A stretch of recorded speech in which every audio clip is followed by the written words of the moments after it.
Municipal 2026, cap sur l'accessibilité. Maxime Basile.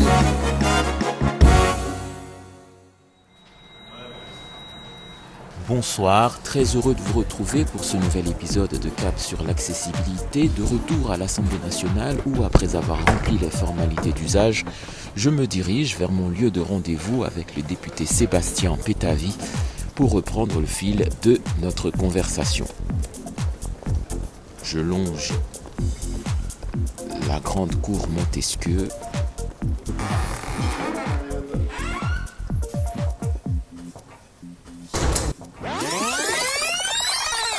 Donc Sébastien Pétavy, la première conclusion qu'on peut tirer de tout ce qui a été dit jusque-là, c'est que l'une des sources de ce manque d'accessibilité est un impensé, comme si pour les décideurs, cette réalité n'existait pas, c'est ça ? Voilà. Mais par exemple là, à l'Assemblée, ils savent que je suis présent.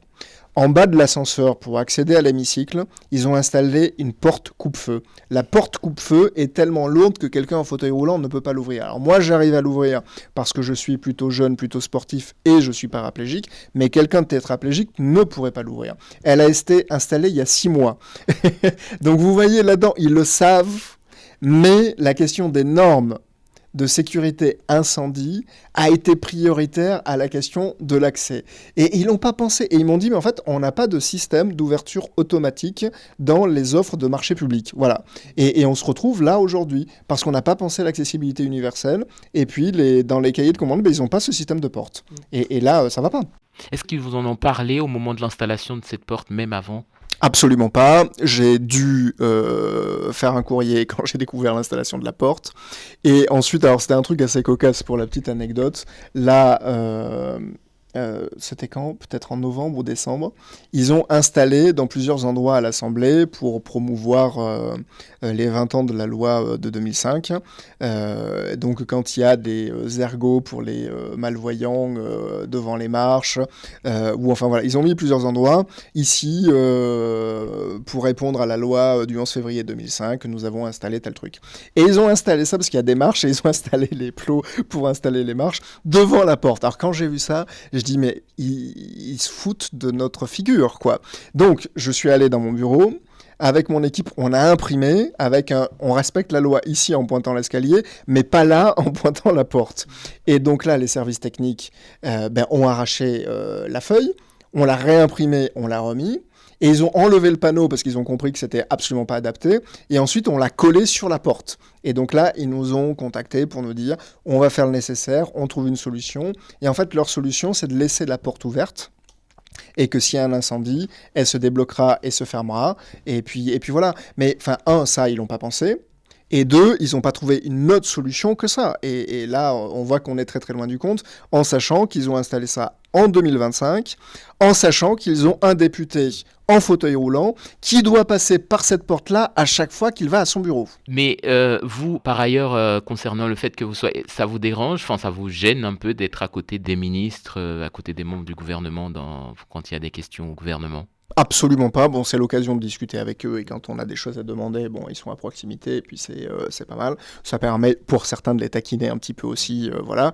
Mais bon, après on a affaire à des hommes et des femmes, on est dans des relations sociales aussi et puis voilà, il y en a avec qui on peut avoir plus ou moins d'affinité, où on peut rigoler quelquefois et puis après bon, les questions au gouvernement, c'est un temps très court aussi, mais c'est vrai que bon, quand il y a des sujets précis, ça permet d'être en contact avec eux régulièrement. Donc ça n'a pas que des inconvénients, mais ça fait que l'endroit où je suis installé, je suis loin de mon groupe. Et quand on a un texte et que l'on doit prendre une décision sur un amendement, si on le vote ou pas, si on change d'idée ou pas, je peux pas monter dans les rangs et discuter avec mes collègues. Donc voilà, donc ça passe forcément par texto, par message dans les boucles du groupe. Et donc ça emmène des contraintes et puis on peut se retrouver un peu isolé des fois quand on peut pas monter avec les autres. Mais voilà, donc il y a des avantages, des inconvénients, mais en tout cas, c'est très important que l'on puisse envoyer le message que dans l'hémicycle, quelle que soit sa situation, on peut et on doit avoir sa place.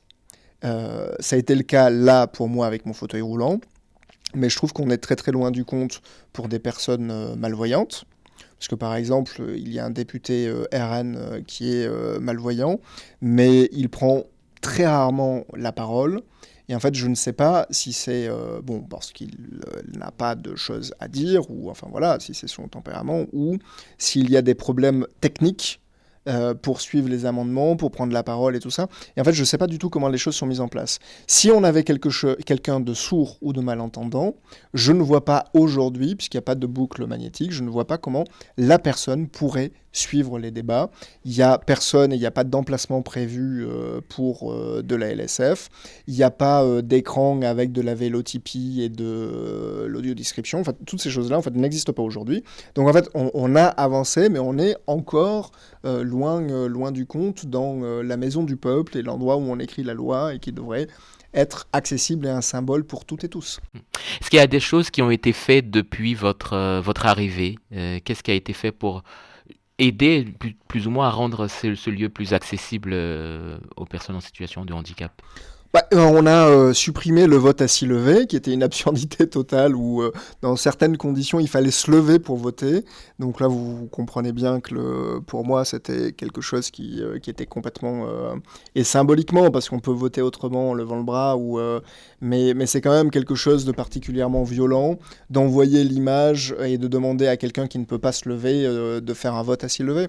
Et donc voilà, il y a cette question-là. Après, là, mon bureau est installé dans un couloir et donc ils ont dû faire des toilettes accessibles. Ensuite, on a un couloir qui relie le Palais Bourbon à l'autre bâtiment dans lequel il y a des salles de réunion, il y a les restaurants et il y a notamment ma chambre. Et donc là, il fallait que je sonne dans le couloir au service, au PC sécurité pour qu'ils m'ouvrent la porte. Et donc moi, j'avais besoin d'autonomie, donc j'ai demandé à ce qu'ils installent un lecteur de badge pour que la porte centrale puisse s'ouvrir et que j'ai pas à sonner 4-5 fois par jour, enfin à chaque fois que j'y passe, à demander à ce que quelqu'un m'ouvre la porte. Pour accéder à l'hémicycle, pareil, il y avait un monte-charge qui était déjà là avant mon arrivée, mais il n'était actionné que par les huissiers qui étaient dans l'hémicycle. Donc il fallait que je demande à un agent dans les couloirs de prévenir les huissiers pour qu'ils ouvrent la porte, qu'ils attrapent la télécommande pour pouvoir descendre le monte-charge et me monter. Là, je leur ai dit, bon là les gars, ça va pas être possible en fait. Moi, je veux pouvoir ouvrir le monte-charge, monter tout seul, et puis voilà. Donc, et pas avoir à demander à quelqu'un dans les couloirs de venir vous signaler mon arrivée. Donc après, il y aura toujours une porte qui doit rester fermée pour des questions de sécurité, que personne ne fasse irruption dans l'hémicycle. Mais donc on a mis un interrupteur avec un signal lumineux, donc je préviens les huissiers comme ça qui m'ouvrent la porte et je peux rentrer maintenant en quasi totale autonomie. Donc c'est plutôt des choses comme ça qui se sont arrangées petit à petit. Mais il y a des espaces où en fait avec des marches, il y a des monte-charges qui ont été mis en place et ces monte-charges, on le connaît, on le voit partout, tombent souvent en panne. Et quand c'est le cas, en fait, ça implique de faire des énormes détours pour pouvoir se déplacer. Dans la ville où vous avez grandi, à Borez, quel est l'état de l'accessibilité en général? Alors, c'est pas une ville, c'est un village de 360 habitants. Donc, c'est un tout petit village qui est en plein milieu de la campagne. Et en fait, c'est quelque chose d'assez paradoxal parce que les petites communes qui ont des tout petits budgets se retrouvent avec des moyens qui sont pas les mêmes que des grandes villes. Et eux ont fait l'effort parce que la mairie n'était pas accessible, mais ils ont installé un ascenseur pour pouvoir accéder au bureau du maire, au secrétariat. Donc là, les choses ont été faites. Ils ont installé une rampe. Il y a un toilette accessible. La salle des fêtes est accessible et l'espace à la scène est accessible parce que souvent, quand on construit des espaces culturels, l'espace scénique est souvent non accessible. Alors là, ils n'ont pas mis il faut faire un détour, mais on y a accès. Ça a été pensé. Donc voilà, bon après c'est un autre sujet parce que dans la ruralité on parle de Paris par exemple avec un métro qui est totalement inaccessible, mais quand on habite à la campagne, si on n'a pas sa voiture par exemple, quand on est en situation de handicap, on est très très très coincé et c'est un grand enjeu parce qu'on l'imagine pas souvent et on le pense pas souvent, mais beaucoup de personnes en situation de handicap dans leur accès aux soins, dans leur accès à des bâtiments qui sont accessibles ou une activité sportive, font le choix de ne pas vivre par exemple à la campagne. Enfin, ils font le choix, ils subissent ce choix de ne pas pouvoir vivre à la campagne parce que tout n'est pas toujours accessible. Bon, après, voilà, moi je suis dans un très beau département, mais avec des collines, c'est pas plat, et donc en fauteuil, ça me permet en tout cas d'avoir un petit peu d'activité physique, mais c'est pas toujours ce qu'il y a de plus simple. Mais on voit qu'aujourd'hui il y a du matériel qui existe, il y a des 5e roues qu'on peut accrocher sur les fauteuils qui sont électrifiés et qui permettent en fait de se déplacer, et il y a plein de choses aujourd'hui. On revient à la définition du handicap et de la situation de handicap, elle peut être compensée, il y a plein de choses qui permettent de le faire, et c'est pour ça que quand on a avancé là sur le remboursement intégral des fauteuils roulants, moi je pousse pour que la 5e roue soit intégrée, parce que ça permettra à beaucoup de personnes en fauteuil roulant qui l'utilisent aujourd'hui de se déplacer, parce que vous arrivez en ville, vous pouvez louer un Vélib, mais vous êtes malvoyant, et en fait vous n'avez pas de tandem qui sont en location, et si vous êtes en fauteuil roulant, vous ne pouvez pas accrocher devant votre fauteuil un système soit pour pédaler, soit électrique, pour pouvoir vous déplacer. Et là, encore une fois, c'est une discrimination de ne pas pouvoir avoir accès à un moyen de locomotion qui n'est pas juste le métro, ou juste le PAM ou un taxi. Oui, le PAM qui est un service de transport spécialisé dédié aux personnes âgées et aux personnes en situation de handicap. Municipal 2026, cap sur l'accessibilité. Maxime Basile.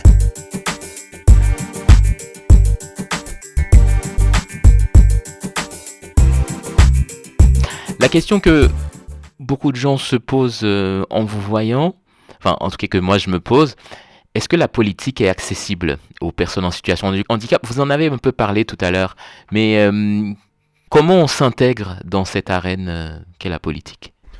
On fait sa place. Après, alors moi, c'est quand j'ai été candidat, jamais je me suis posé la question du handicap.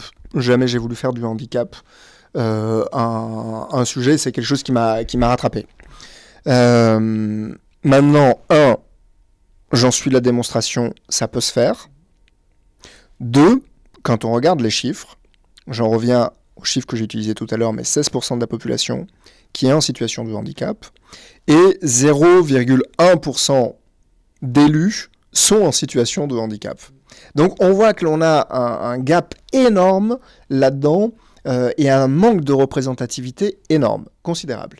Et, c'est triste à dire, mais tant qu'il n'y a pas des personnes concernées dans chaque institution, que ce soit les municipalités, les communautés de communes, les métropoles, les départements, les régions, on sait que, hélas, ça ne va pas avancer, même quand il y a une loi qui existe, parce que là, pour le coup, on a une loi qui oblige à l'accessibilité, mais on voit que la loi n'a pas été appliquée, et pour le coup, quand il y a des personnes qui viennent montrer comment ça se passe, mais se pose la question de être candidat. Et là-dessus, en fait, quand il y a quelqu'un de sourd qui a besoin d'avoir quelqu'un qui signe pour lui et qui va traduire en permanence, qui paye ? Parce que si c'est aux frais du candidat, vous imaginez les frais énormes. Il y a des plafonds de remboursement de frais de campagne aujourd'hui. Et en fait, si vous prenez 2 personnes qui vous suivent tout le long pour traduire tous les échanges que vous pouvez avoir, toutes les réunions, en fait, c'est une explosion budgétaire énorme. Qui n'est pas remboursé ? Qui doit l'avancer ? Est-ce que c'est la personne en situation de handicap ou est-ce que c'est le parti ? Si c'est le parti, est-ce que le parti va faire le choix de mettre un candidat qui va lui coûter cher et qui est en situation de handicap, ou est-ce qu'il va faire le choix de... Et je trouve que là-dessus, on n'a pas avancé. Moi, je regrette que sur le texte statut de l'élu, parce que je portais ces questions-là pour qu'on puisse payer les frais des candidats. Et je pense qu'il faudrait que l'on avance certainement au niveau des maisons départementales des personnes handicapées, qu'il puisse y avoir un nouveau volet de plan de compensation du handicap, de PCH, de citoyenneté, et qu'on permette aux gens d'intégrer des bureaux des associations, d'être élus et que les frais soient remboursés. On a le cas à Toulouse, et puis il y a pas mal de témoignages dans la presse d'Odile Morin, qui est en fauteuil électrique et qui a des troubles autistiques et qui a besoin d'une aide humaine et de plus de temps pour préparer les réunions. Elle a fait le calcul parce qu'elle a dû le payer tout ça, parce que la mairie, comme elle était dans l'opposition, a refusé de payer tous les frais dont elle avait besoin, et donc elle a payé avec son indemnité et en prenant sur elle son aide humaine, et elle a évalué sur tout le temps du mandat de 6 ans, ça revient à 40 000 euros. Comment vous voulez qu'une personne puisse le faire et être candidate ? Bon, et bien en fait, là-dedans, on a une inégalité qui s'inscrit dès le départ. Donc si vous ne pouvez pas être candidat, vous ne pouvez pas être élu, et si vous n'êtes pas élu, vous n'allez pas faire bouger les choses. Donc à partir de là, il y a quelque chose qui aujourd'hui ne va pas, mais je sais que le symbole pour beaucoup de me voir à l'Assemblée nationale donne envie. Puis on a dans l'imaginaire et dans la possibilité d'eux, je le vois avec tous les messages que j'ai pu recevoir, mais quand j'interviens dans des écoles et des écoles où il y a des enfants en situation de handicap, on voit les yeux qui pétillent parce qu'ils se disent ma vie n'a pas à se limiter à signer dans ma maison ou dans un établissement, mais ma situation de handicap ne m'empêche pas peut-être un jour d'être député ou d'être président ou d'être ministre, et ça c'est un message qui est important, et c'est celui que porte notre République. Qui que ce soit, étant majeur, peut être candidat, se présenter et porter la voix des autres. Et je crois que c'est ce qu'il y a de très beau dans notre démocratie. C'est un puissant symbole, mais qui ne doit pas être qu'un symbole, qui est une loi aussi et que l'on doit faire vivre. Et là, j'en invite à tous les partis politiques, à tous les candidats, à toutes les listes, à venir véritablement intégrer les questions de handicap dans les programmes. Parce que là, quand on fait le tour des programmes, c'est assez terrible. En fait, le sujet est absolument absent. C'est absent. Alors que les compétences des municipalités concernent les écoles, concernent la mobilité, concernent le logement, concernent l'aménagement des bâtiments publics, concernent la culture, les établissements de sport. On s'est réjoui d'accueillir les Jeux Olympiques et les Jeux Paralympiques. Les Jeux Paralympiques ont connu un succès énorme, et sauf qu'aujourd'hui, combien de gymnases en France sont accessibles ? Combien de gymnases ont une douche, un vestiaire accessible ? Combien de matériel qui coûte cher pour pouvoir pratiquer du sport est accessible ? Combien de transports vous permettent d'accéder au gymnase ? Et on voit tous les freins qui existent aujourd'hui, et d'une promesse d'un héritage des Jeux Olympiques où tout le monde devrait pouvoir pratiquer parce qu'on sait les conséquences que ça a. Et souvent, à travers le handicap, c'est à travers le sport que des gens arrivent à trouver et maintenir une sociabilité.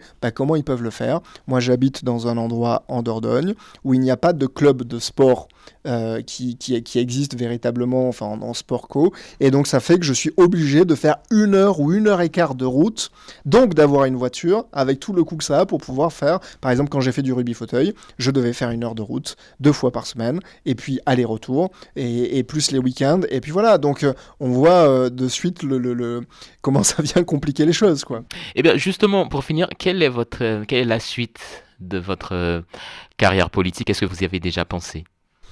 La suite, non. Vous savez, déjà, il y a 6 ans, jamais j'aurais imaginé, pensé, même voulu être député. Donc j'y suis là. C'est, on va dire, un drôle d'accident politique, mais qui j'en reviens à ce que j'expliquais tout à l'heure, mais dans ce que ça vient porter et représenter, il y a un point important. Bon, des élections législatives auront lieu l'année prochaine, et je serai très probablement candidat pour ma circonscription, et puis voilà, mais après, à travers votre question, oui, on a envie de se dire qu'il pourrait y avoir une personne en situation de handicap ministre. On serait très content. Maintenant, on se pose la question de est-ce que cette personne doit être ministre du handicap ? Bon, c'est peut-être un cliché, hein, mais peut-être que si c'est le cas, ça permettra au moins de faire avancer les choses sur ce dont on a besoin. Mais moi, je suis très content quand je vois la ville de Lyon, qui a en première adjointe une personne qui est en situation de handicap. On n'a pas relégué Audrey Enoch au handicap. C'est la première adjointe, et c'est elle qui gère le budget de la ville. Voilà. Ça montre qu'elle en a toutes les compétences, et elle l'a très bien fait. Et donc voilà, en fait, comment ça doit se passer.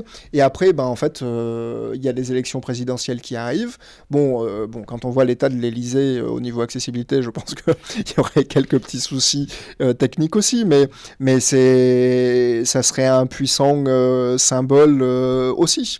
Mais voilà, je crois que là-dedans, il ne doit pas y avoir de frein dans le champ des possibles qui doit être ouvert, et j'en appelle à toutes celles et tous ceux qui sont concernés par des situations de handicap, d'y aller, parce que c'est pas simple, on se sent pas toujours légitime, on a l'impression qu'on va pas être pris au sérieux, et à un moment, il faut y aller, il faut porter la voix, et c'est la particularité de notre démocratie de permettre une représentativité et de permettre à chacun de se sentir représenté aussi.